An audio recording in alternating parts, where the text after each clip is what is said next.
Gang gang. There's a newly constructed building don't collapse inside Kenya. What they shock me now, the newly way they inside. They just they build this thing, now in this bridge don't collapse. Now wow, things they really happen. They say this one happened inside Kangami, Nairobi. This one now inside Kenya. Say people, in fact, people don't get trapped inside this thing where collapse. Our workers, our people where they construct this thing, what they now use?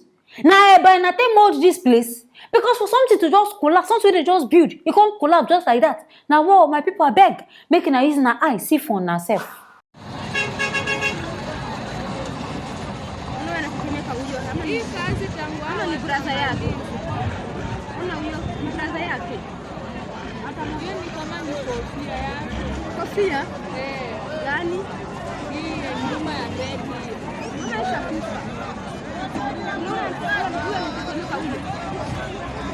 Wanaambia watoke na wanasonga songa, unaona?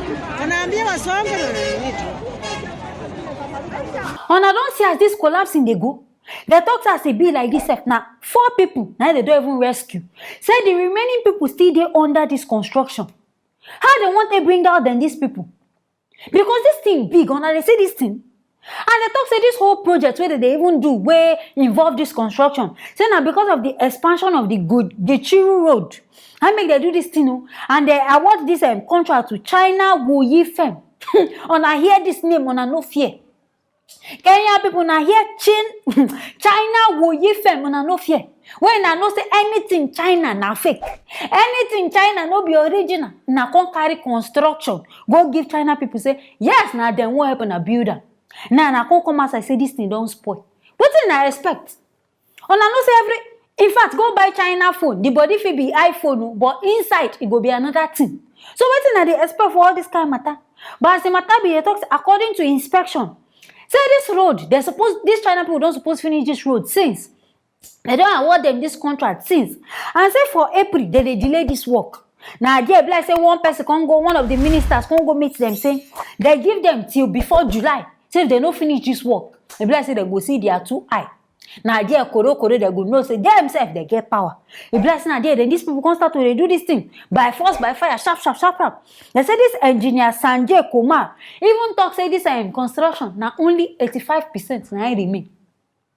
If something remain 85%, how many the thing can't take collapse? It means say on not even do na work where in the first place. Now rush and they use to do this thing. And last year now bad material now they use. Because if you use better things, if you use better cement or better iron, I'm not sure say this thing will come decide say it won't collapse just like that. They could give now money, now go do management. Sometimes we say the thing will be like $1,500. Now go buy the thing $50, can't spend, say, and now waiting I won't use. Now they see the outcome. People who even they trapped under this thing and how they pity because how they want to bring out all these kind of people. How and I sure say by the time when they go even dig out these people, say these people never die. Now this kind of thing they pay me. See all these kind of useless contractors when I go carry say now then I want award contract too. Why people will be say they go fail you do the work well and I no give them the work. Now I can't go find person be say the person and not self. The person just they do the thing because of say they go gain. That's the way I award this thing to them. If you be say they don't share and say okay, if they award this contract for you, me I go collect 10%, you go collect 50%.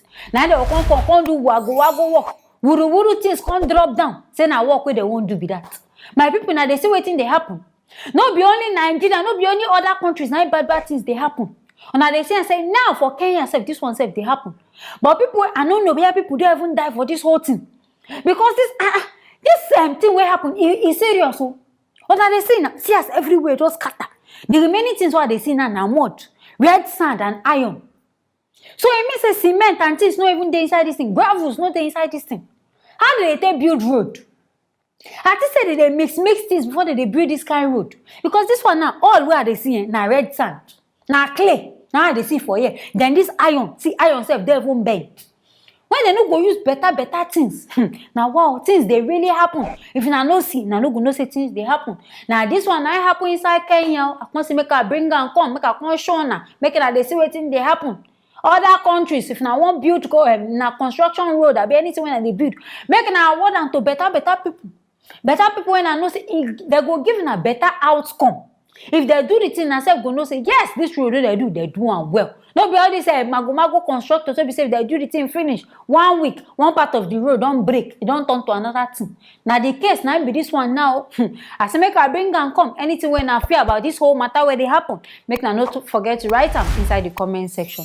Make na no forget to like, share, and also subscribe to this channel. I go see you for the next video.